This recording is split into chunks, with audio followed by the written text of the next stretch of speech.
short, and I'm just glad that we could talk tonight. So what's your favorite? How did you get? When will I be remembered? Was it ever? Where did all the why do we know? Oh, forget it. Saw a movie, Daniel O'Brien.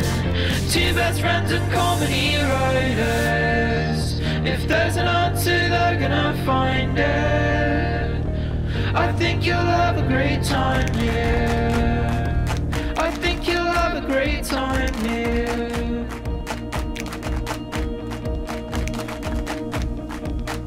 Hello, listeners. Please step out of the cold and into another hot, balmy episode of Quick Question, the only podcast where anything could happen and where there are no rules.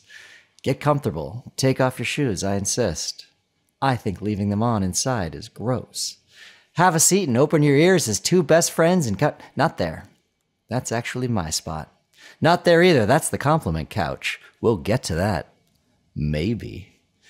There, yeah, that's fine. Ask each other questions and give each other answers. Any questions, as long as they're not about people in our lives we suspect might be listening. I'm one of your hosts, writer for American Dad, pretty good real dad, and a boy who once spent an entire afternoon with a bra strapped to a pillow teaching himself to take it off one-handed. Joining me as always is my co-host, Daniel O'Brien. Daniel, I think these people have waited long enough. Give them what they came for.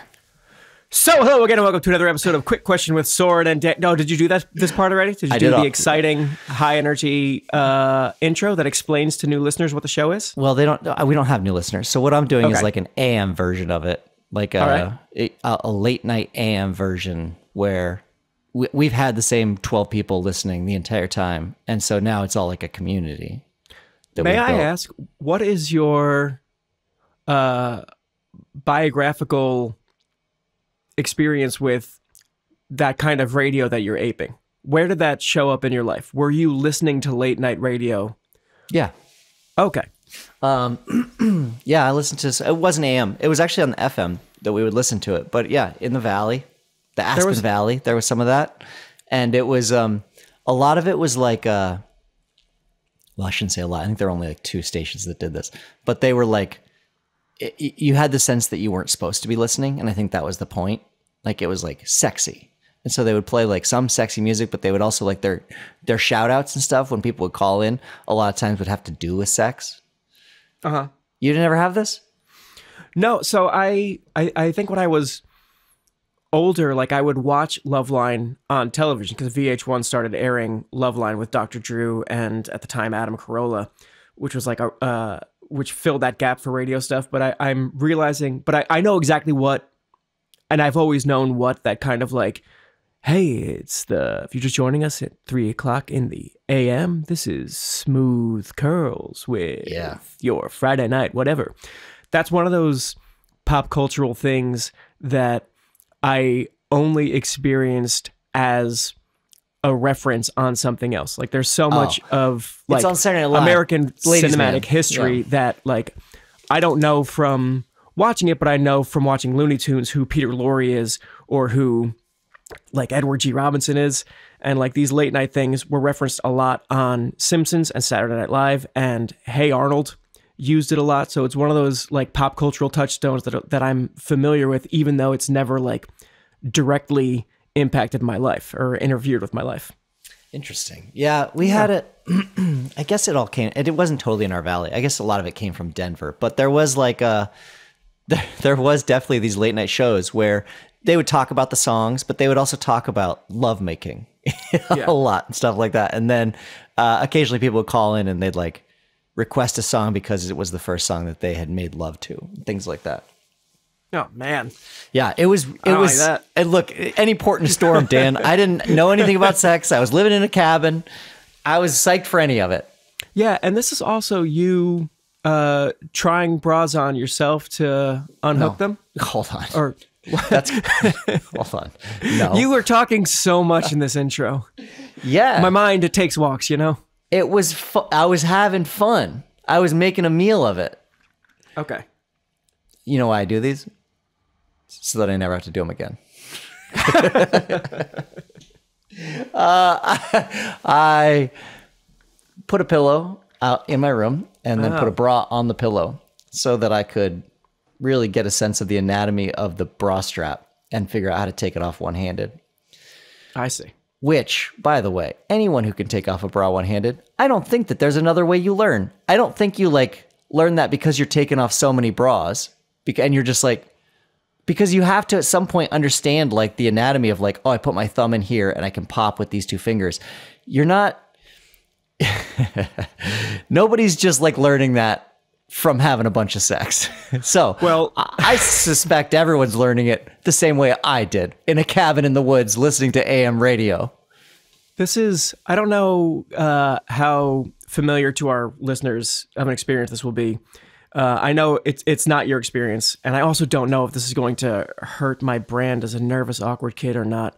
But all of my taking off bra stuff was learned the summer between 8th grade and freshman year of high school with a bunch of just like willing and supportive female friends who would just like, we would all hang out, guys and girls together, and they would just like take our bras off. We wouldn't like get naked or anything, but you could unhook a bra without like breasts just spilling out or anything.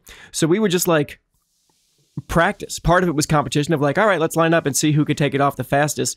But a lot of it was just like, no, I want like, I'm not going to, even if I don't win, I want to nail this. I want this to not, when it actually matters, when it is the real show. Game time. I want to seem like I know what I'm doing here. So we were just like very fortunate to have wonderful platonic friends who were like, no, we understand. You could just practice on us, and this will be like one of the things we do together over the summer. I'm trying to decide which is weirder now. Mine was pretty wholesome. You're a bunch of girls lined up and said, take our bras off. Yeah. With me and my buddies. and make it a competition. Make a little game of it. I think these girls wisely recognize that me and the kind of guys they hang out with are no threat to anyone. Like we're truly just in this as a learning experience and nothing more. They were giving you any leg up, any foothold you could get. Yeah. Like, listen, at some point you need something because you have no weapons in your arsenal. Yeah. Okay. Well, I learned on a pillow. Yeah. Hey, you got there, man. I did. And you know what? You cover your tracks and you do it in real life. And people are like, hey, that was pretty impressive. And you're like, yeah, it's just a thing I know. Don't ask how. Right. It's everyone. There's such a great mutual understanding. If you are with someone in high school or whatever, and you take their bra off and they acknowledge that you did it easily, they don't pry. And we all really appreciate that. Yeah. Thank you. Thank you. I have a update before we get into the show. Okay. You already know this, but our listeners don't. Last week's episode, I mentioned being sick again. I described my usual winter illness, the cold that lasts forever. I have since learned that it wasn't a cold at all, but it's this virus you all might have been hearing about on the news. AIDS? The woke mind virus. No, it's the novel coronavirus. I got COVID for the second time. Oh, man. And it was a real bummer. Yeah, because you have to quarantine. It's not like a cold where you can just go off willy-nilly. It was, again, a situation where by the time I found out what I had was COVID, I was on day 5 of what would have been a quarantine. Yeah. And I had successfully stayed inside anyway. It was, again, I thought it was a cold, but I don't go anywhere most of the time in my day-to-day. But I was still like running and doing home workouts and living my life. And then it was just like day 4 or 5 of the sickness where Shay just like looked at me after like being very exhausted in the middle of the day and like having a little bit of lung pressure. She was like, you should really do one of the at-home COVID tests. And then I did it and it was confirmed. And then I did reverse math from when my symptoms started. Yeah. And I was like, oh shit, I guess, yeah, this makes sense. It was the day after I had come from the city, which involved taking a ferry and taking a train and being in a theater full of people. Like the one of the few days that I did a thing, you got immediately got COVID from it. Seems to happen a lot. Yeah. And Did Shay get it or no? We don't know Okay. because she also thought she had a cold that week, and that could have been a real cold or it could have been Right. COVID. Yeah, we got sick recently. I thought we had it. We did not. Nobody tested positive. It was just my daughter and me, and then Colleen thought she was getting sick and then didn't. But really my daughter and me, and then my daughter got an ear infection afterwards, which is like a thing. It's just Kids get. yeah, it's just like these. It's what keeps colds feeling like they never end is that they get a lingering cough, and then they also just get this residual stuff, this like fallout at the end of a cold. It's like, oh yeah, did you know you could also get this? Oh, did you want a little bronchitis after a cold? Like they always get shit along with it. I thought for sure that I was never going to have it again because there are a few times that I thought I had it and I had tested and was negative, and I thought, and just very wrongly assumed like, well, that's it then. I just have super immunity forever and it's never going to be me. And I'm grateful that my symptoms were light enough that I thought it was a cold, and again, still like ran and lived my life, put a whole week of work in. But yeah, it's still a bummer. It still sucks. And I'm curious if it was, part of me thinks maybe it was worse this time around than it was the first time I got COVID, but another part of me, like it might have been a mental thing. Yeah. As soon as I got the COVID diagnosis, I was like, oh, take care of me. I have that disease from the news, the serious one. It's not a cold. I wasn't being a baby. I'm so tired. Cliche. Yeah. I think I had it twice. I never tested positive the second time. My whole family basically had it. And the first time I was the only one in my family that got it because I was very careful about like just staying in a room by myself or when I was with my family wearing an N95 mask.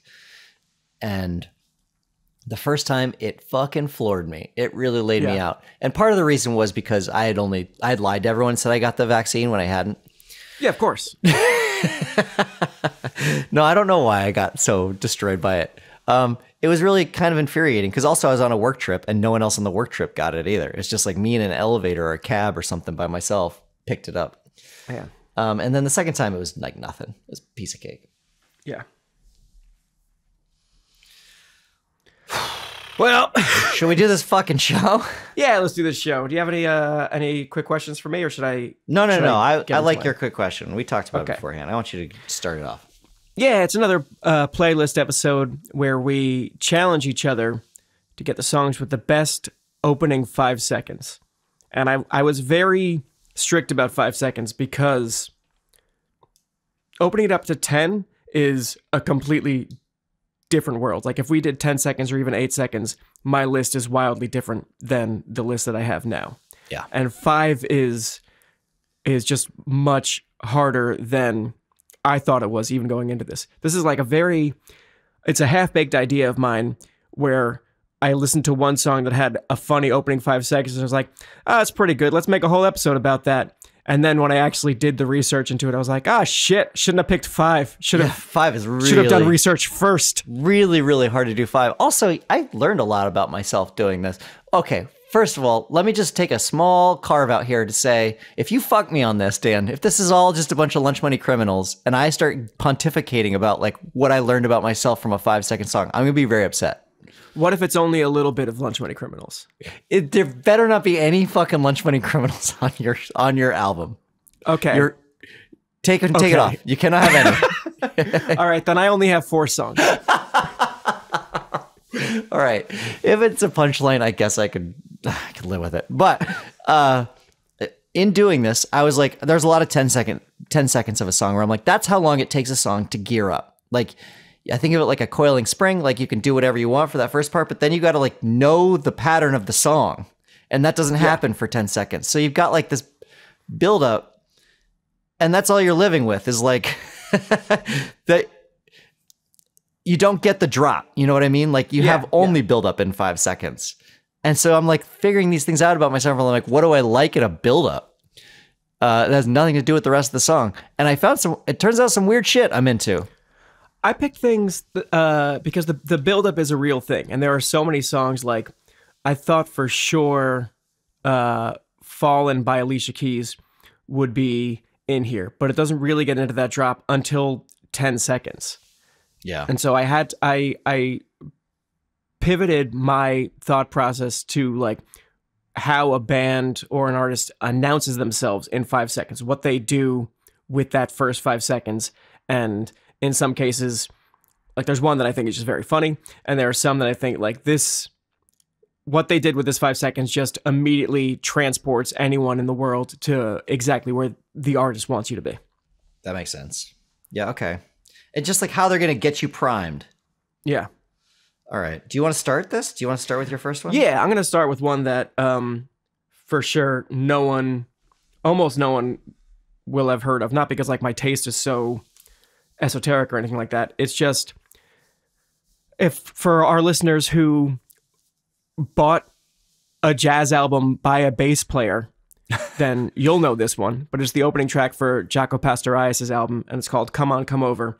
And the first 5 seconds, this is what I mean about a band or an artist announcing themselves. The amount that goes in, that they cram to just 5 seconds, really astonishes me.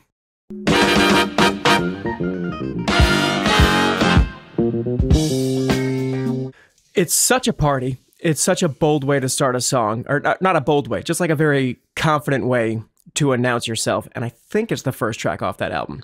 And it's so loud. There's so many notes crammed in there. And it goes from this very big, bombastic, I just kicked the door down.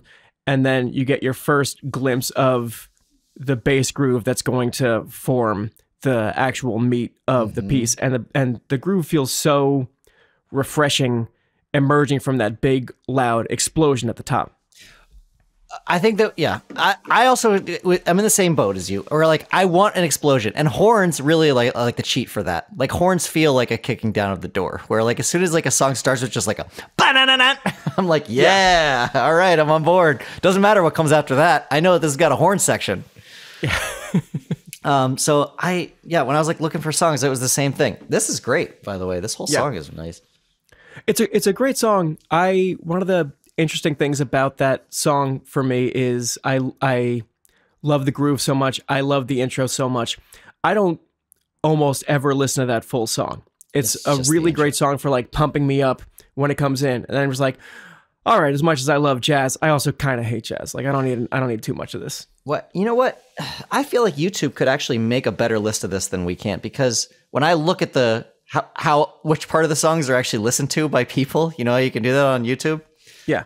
Or what part of the video is most watched. First 5 seconds, huge, like spike in numbers. Yeah. And then there's this big drop off. And then for whatever reason, it picks up again at the 48-second mark. I promise to our listeners that I didn't cheat and do this off nobody YouTube. Nobody could figure that shit out. You'd have to know the songs that you wanted to look at. But I feel like that information's out there. YouTube should just, or Spotify even, like you could create this list for us. Yeah. All right. You want my number one here, Dan? Yeah, sure. Okay. We'll see if it actually plays. This is a song. The songs that I chose are songs that I think actually are pretty popular songs. And I think the intro is really part of the reason why. Here's the first one. Oh, wait. 1 second. Let me make sure my phone is turned all the way up. All right, here you go.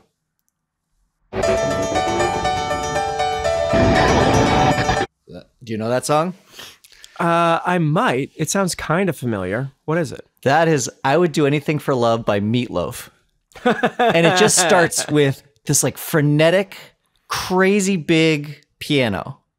Yeah. And then you get like the bass notes at the 5-second mark on the piano. It almost sounds like two pianos are playing at once. Piano, by the way, is magic to me. And you start to get like the bass notes of it. And it's like, you know, that song is like, it starts really panicked. And then it's like right after the like 6 or 7 second mark, it slows way down. Yeah. And it's just dun, dun, dun, dun, and I would do. And the beginning though is like more indicative of like where the song ends up. I don't know, fucking 12 minutes from now, because it's a very long song. Yeah.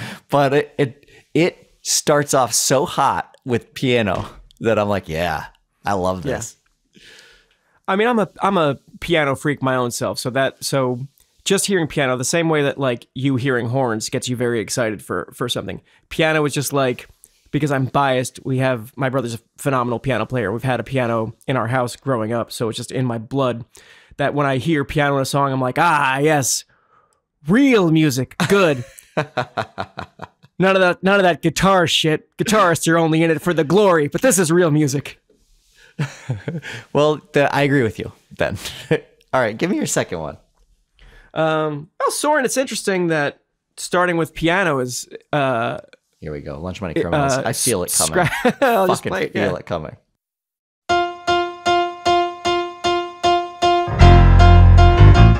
I just think it's just a great lesson in how just simple one note repeated on a piano can get people amped.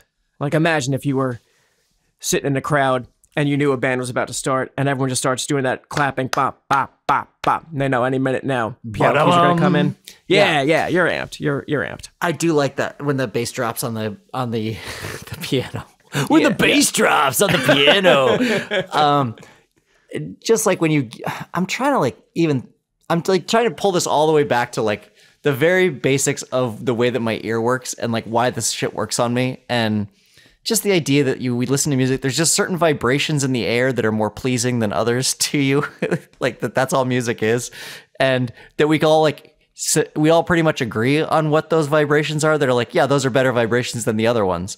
And the fact that like, we like that kind of like a higher vibration that's followed by like a very deep one. And we want to know the full spectrum.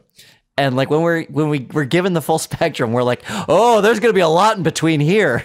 Yeah. I think it's such a funny, primitive thing that we get excited about. This is good. Let me listen to some more of this song. Hang on. It's really good quality. That's cool. That's good to know. As obsessed as I am with the band that I had with my two older brothers when I was in high school and college, I don't often go back and listen to the recordings, believe it or not. So I'm glad they hold up. Yeah. All right. And you guys, you're like a certified hit, right? Like you guys, people knew Lunch Money Criminals and they'd come see the shows, or was it just your friends?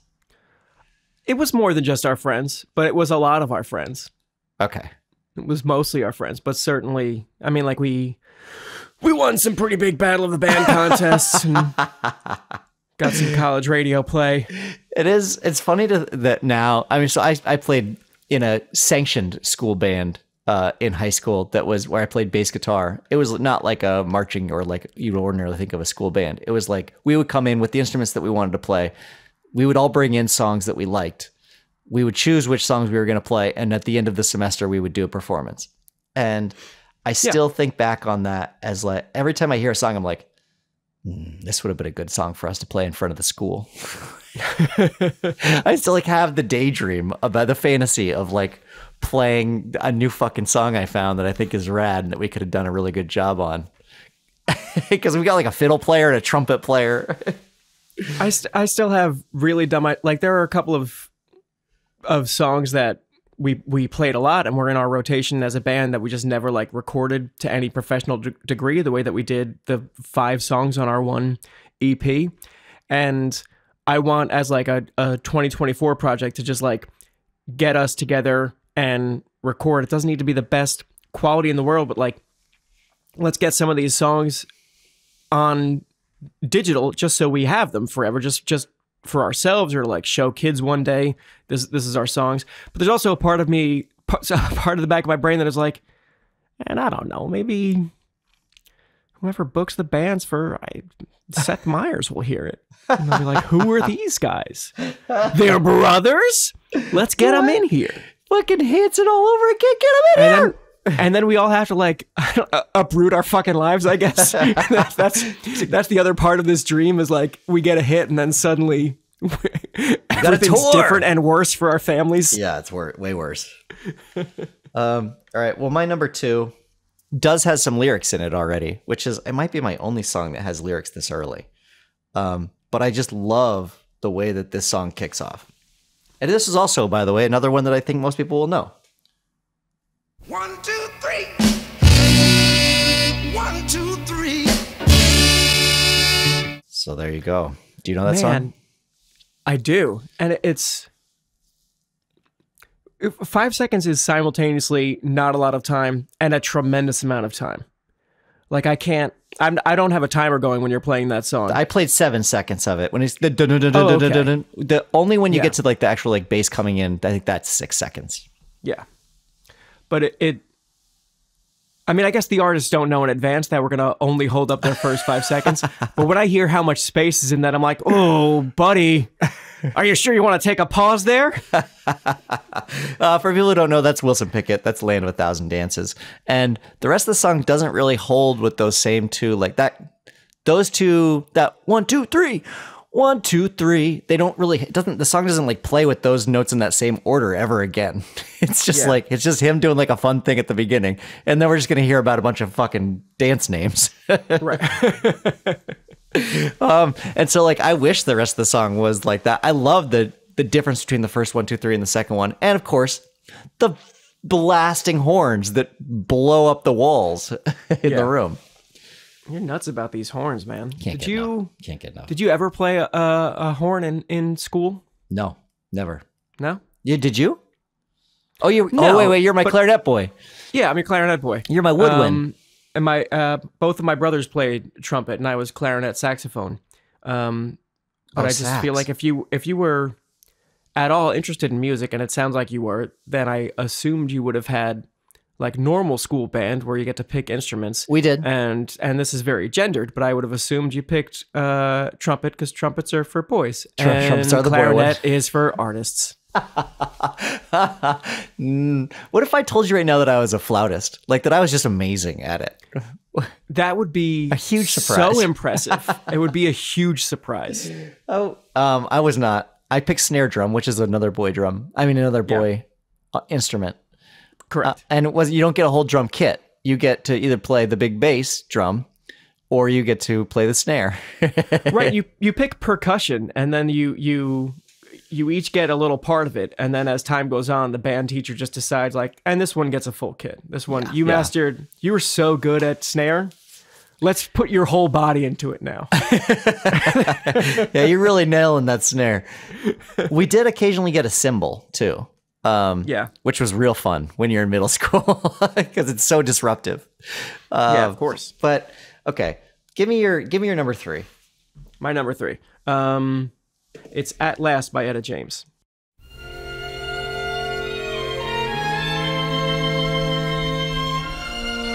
Oh boy, it's only strings. You never get to the rest of the song.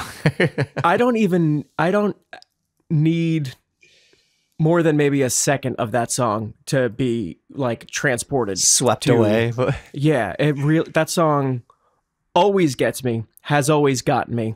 I've written it directly into a half dozen screenplays that I've tinkered with throughout my life as just like, this is a song that needs to be in the movie in this scene. Whatever scene I've decided is an important scene needs to be scored by this song in this way because it's just the right vibe to use an overused word. It's in any story where you have a character who wants something and finally fucking gets it. That song is the anthem for sure. Yeah.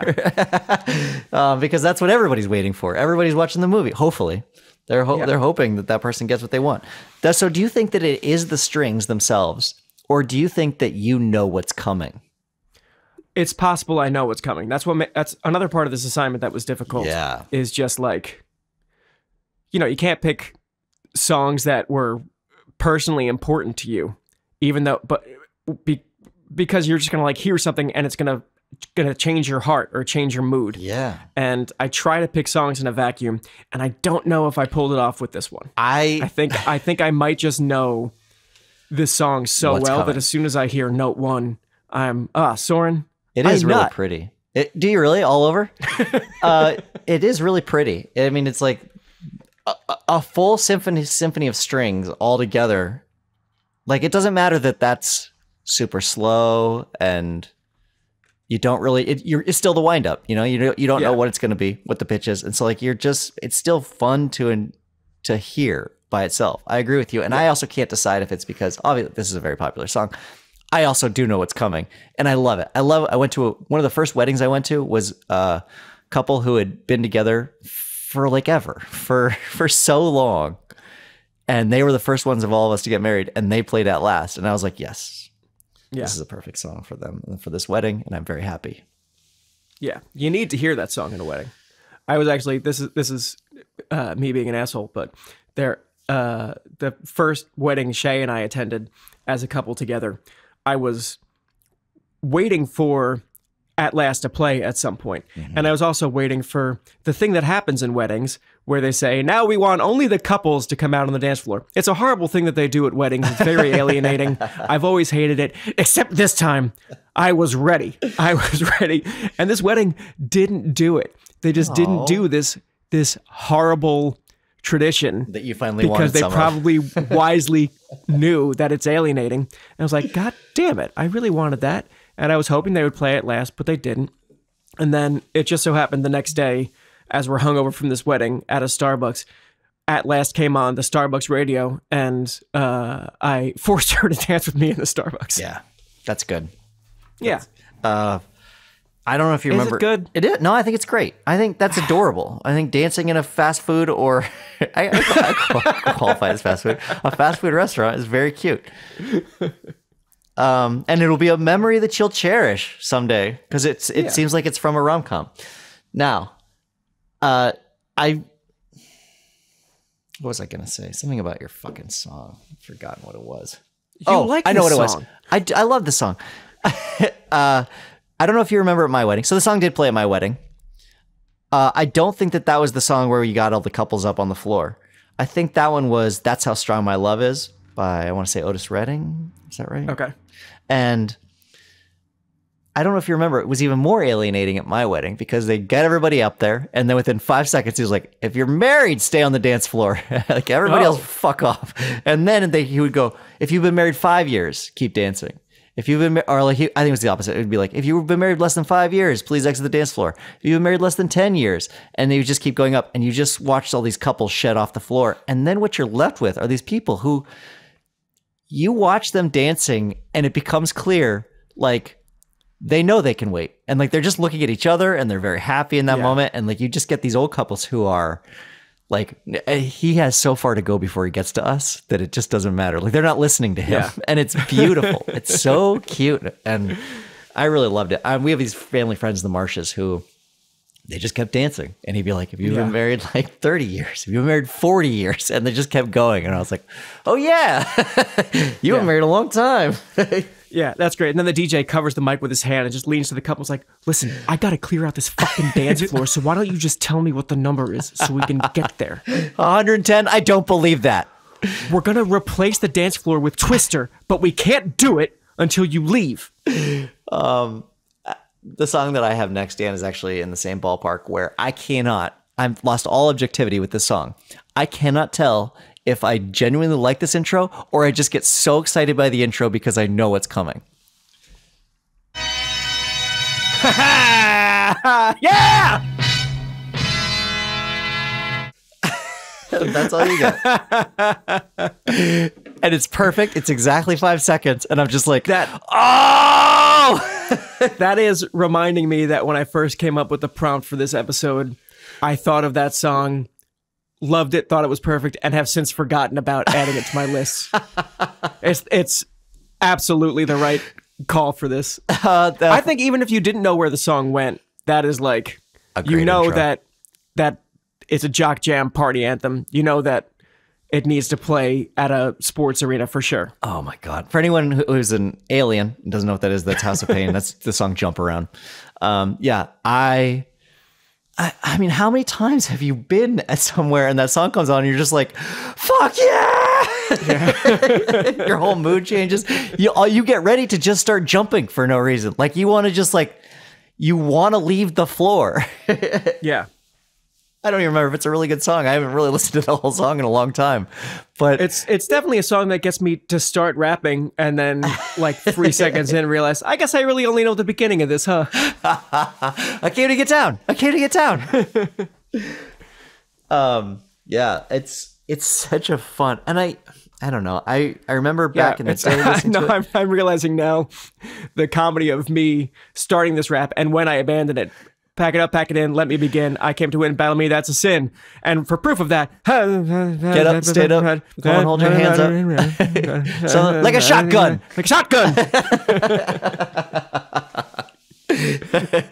I didn't play that at my wedding. I should have done that. Oh, such a fun song. And I should play that at fucking brunch. I should just have my smart speaker programmed to play it at 5:15 every night or something like that. Just around when my energy is sagging and I've got to just power through that last hour of work to just I don't know if it's jump the up same. and get down. I think it's the same as you like trying to like scratch your own back or whatever, where it's just not the same as when it's a surprise. When that you hear that and it's a surprise. Like That's true. That's why I was so excited to give it to you just now, because I was like, he doesn't know what this song is, and when he hears it, it's gonna happen.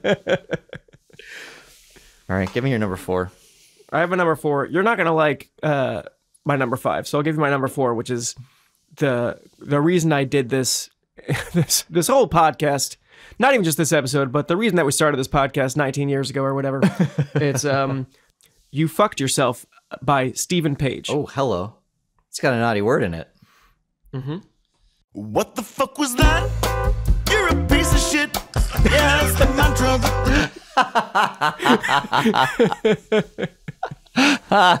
So this has a double bonus here. It's such a fun audio sting that plays in my head every once in a while. My own inner monologue of, what the fuck was that? You're a piece of shit. It has a double bonus in that it's really good too. Yeah. It's like that little like doot doot doot doot. And so it's not only is it like because I had one on my list originally that was the song was just a guy going, bitches love me because they know that I can rock. And I was like, but it's just not enough. Like it's like missing that extra layer. And this song is exactly the type of thing I was looking for. This is perfect. I see why this is all built around this keystone. And it still continues on to be like a fine, good song. But the first time that it randomly showed up on my Spotify algorithm, what the fuck is this? You're a piece of shit. I was like, I'll eat anything else. That's good. That's what I needed to hear. This is great. Did you just start laughing? I mean, what the fuck was that? Yeah. It's Stephen Page. For anyone who doesn't know, he was part of Bare Naked Ladies for the longest time. And there's some discrepancy into why he left that band. It's either that he thought this is a 5-piece band and it's a democracy, and that's stifling for me as a creative person who wants to have my own thing and pursue my own career, or it's possible that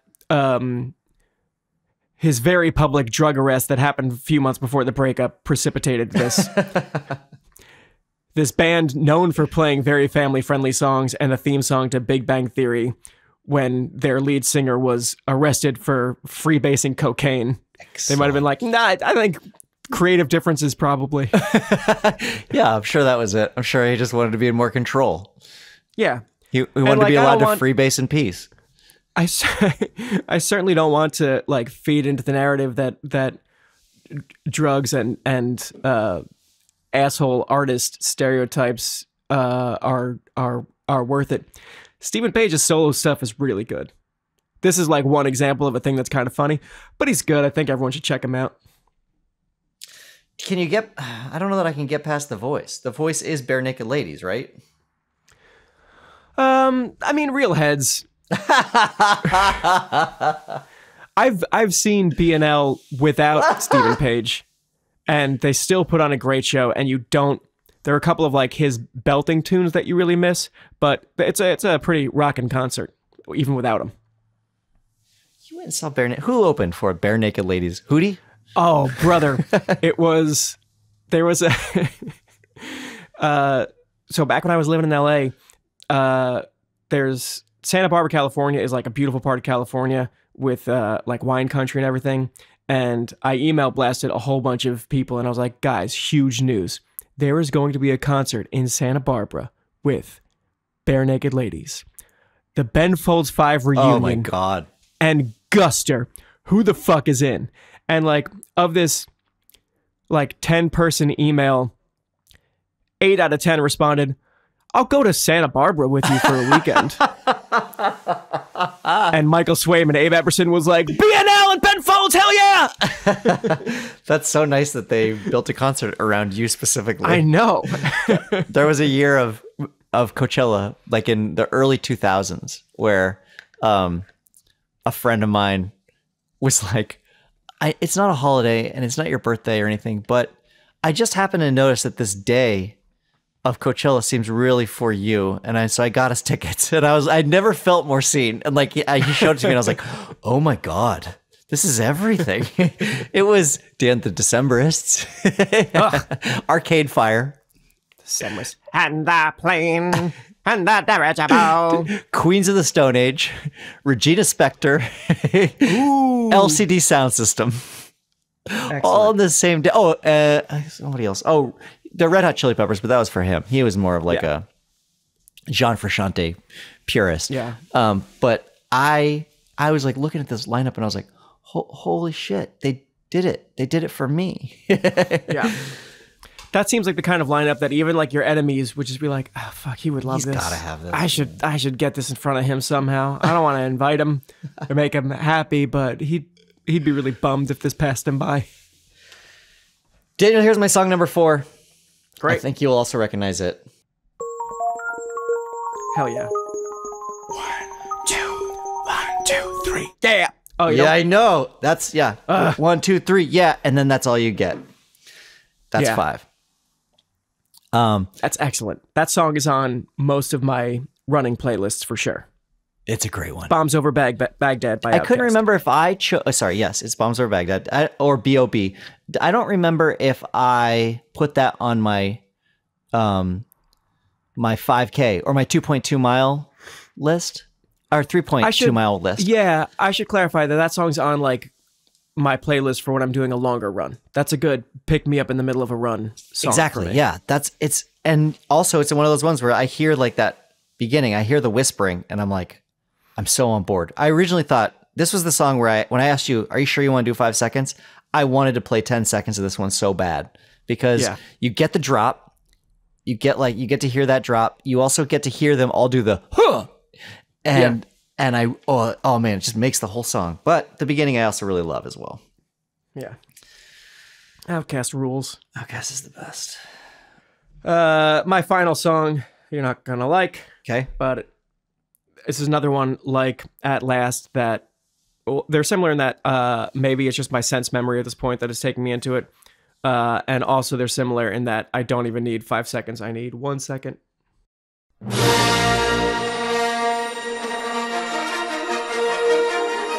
Okay, is that John Williams? Yeah. Yeah. I mean, John Williams is the king of this. You alien. Is that the guy who did Jaws? Yeah. He is the king of this. It's I without researching it, I'll always wonder like what came first in any of this or like how it was communicated to John Williams, what exactly the opening needed to be, because it is, if your movie doesn't fucking rock after this, you're toast. Yeah. And also, if the movie is great, but this opening doesn't accomplish what it needs to accomplish, you're toast. But it's just perfect. And it's like, it's so loud. It's so audacious. It's so screamy and attention grabby for just the title of this movie. And I'm trying to think about, I want to put myself in that position in the late 60s, seeing this for the first time and not even knowing that it was going to be Star Wars, not even knowing that it was going to change movies forever. And the first thing you get, it seems like in retrospect, even they knew from second one of this movie that things are going to be different now. And they couldn't have, but it just, there's so much confidence there. And it's just, you think about that screen a long time ago in a galaxy far, far away. And then that noise, not even just like thinking of it as music, but just like that wall of sound that happens that just hits you in the face. It seems like somehow it knew in its bones, like, hey, pay attention. Things are different now. I'm listening to it over and over again, and I didn't realize. I'm like trying to identify what all these sounds are that I'm hearing, because you're right. It's just a cacophony at first. It's huge. It's such a big sound, and there's like It's French horns. No. John Williams owes $10 billion to his French horn players. There's also what sounds like a phone ringing. Do you know what I'm talking about? There's a sound that's like a in there, like a little bell. Somebody just got a bell in the back, and they're just like they're going ham with that bell. Yeah. Let me listen. And I'm sure I'm sure because John Williams is great. I'm sure that he's pulling from a bunch of different giants from classical music who have done similar things, and like he's looking at the masters when he knows what he needs to accomplish. He's looking at what others have done in that. But to me, who doesn't know the masters and doesn't know classical music very well, it seems like the first thing that's ever happened. And it seemed like if I'm in his orchestra and I get this music and I'm just looking at the first measure and it's like, you want me to play the highest note I have as loud as I can, and you want me to do it with 300 other horn players? All right, man, that seems nuts to me. But what's that bell doing? That guy's going nuts on that bell over there. The bell, it's also such a small instrument. I'd love to see this performed because it's such a small instrument. I love that everybody else has got these big fuck off French horns, and then there's one guy in the back who's just like, and me. That's a great, yeah. This is the right choice, Daniel. You're right. Yeah. I don't like Star Wars, but I do like this. Yeah. Okay, Star Wars isn't bad. It's not bad. It's fine. It's good. It's some of it is good, in fact. I think that's great, man. I probably caught it at the wrong age, is my guess. Yeah. I do like All right, you have John Williams do an you have awful. another one? I do. I just was thinking about John Williams an awful lot. We watched Elf recently. That's not John Williams, but that's another composer where like you listen to Elf and you're like, oh yeah, this is such good Elf music. Yeah. Okay. Sorry. I mean, I feel that way. I famously have never seen the Harry Potter films, but his music is just like, yeah, that's what you want your Harry Potter movies to sound like. Good job, John. You have no business knowing anything about this world, but someone was like, hey, this is about a magic school of wizards and witches and elves and talking dogs or whatever. And John Williams was like, yeah. I'm 100 years old, but I like that. Like that's your Harry Potter. All right. Thank you. I don't read music, so I don't totally know how this works. But like when you get to an orchestra and you've got somebody who's written all the music and they give you your sheet music and you're like looking at it, surely you can see your own part in your head, but you don't know what everybody else is going to play, right? Like you'll just start it once and you're like, oh shit, that was awesome. That's a great question. I don't know how like very seasoned orchestra players know that or feel that. I know that when I played in like band orchestra, the clarinets, we would get our parts and we would learn it together as a group, and then you practice it at home, and then you rehearse together as a band, and that's when you hear it for the first time as a shitty middle school band. It's got to be awesome when you're all really good. If you're a good enough player, if you can look at like a full score and hear it in your head. I imagine someone can hear their own part, but I can't imagine they know it. Like the bell, for instance, like you're not anticipating that that's coming, and you're just like, "Yep, right choice, John. Good job again." Right, and no one in the orchestra is looking at the sheet music of everyone's part. Yeah, you're really just getting the context of your own. There's a channel that does the opposite of that on YouTube, I think, where they take famous drummers, they play them a song that does not have a drum track, and it's outside of their element. It's not like a genre they listen to, and several times it's a song the drummer has never heard. They did, I hate that I'm still bringing up Red Hot Chili Peppers, but they did Chad, what's his name, from Red Hot Chili Peppers. They played him a 30 Seconds to Mars song, and they're like, do you know the song? He's like, no, it's emo shit, right? And they're like, yeah, it's emo shit. And then he listens to it, and he's like, okay, I'm ready. And then they just play what they think the drum should be for it, and it's so fun. It's so good. That does sound good. Anyway, check that out. Okay, here we go with my song number 5. I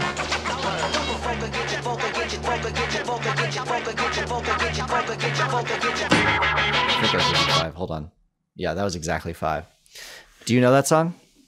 Once that was teased, then I knew what it was. Yeah. I wish that we even like an extra second there would have helped. Yeah. You want to get to the whoa whoa whoa whoa whoa whoa whoa whoa whoa whoa whoa whoa. That is Weapon of Choice by Fatboy Slim. If anyone hasn't watched the music video, you should go do that. It's really wonderful. It's Christopher Walken dancing.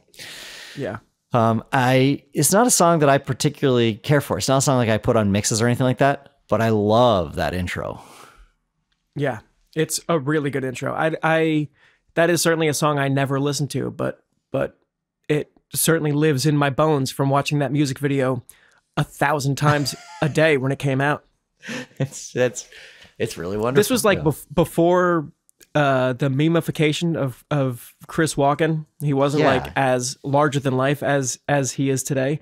So just like the idea of him starring in a Fatboy Slim music video and doing magical dances throughout this hotel or bank or whatever it was, it's just like, this is the most, and he's not smiling, he's not making a joke of it, he's just being a cool guy dancing, staring straight down the barrel of the camera. And he's like, this is the most hypnotic fucking music video I've ever seen.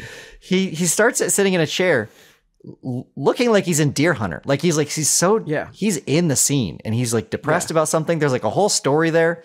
And then he just looks into camera and gets up and dances to the song. And I don't know that anyone at that point in time really was clocking the fact that he was a dancer, that he knew how to move like that.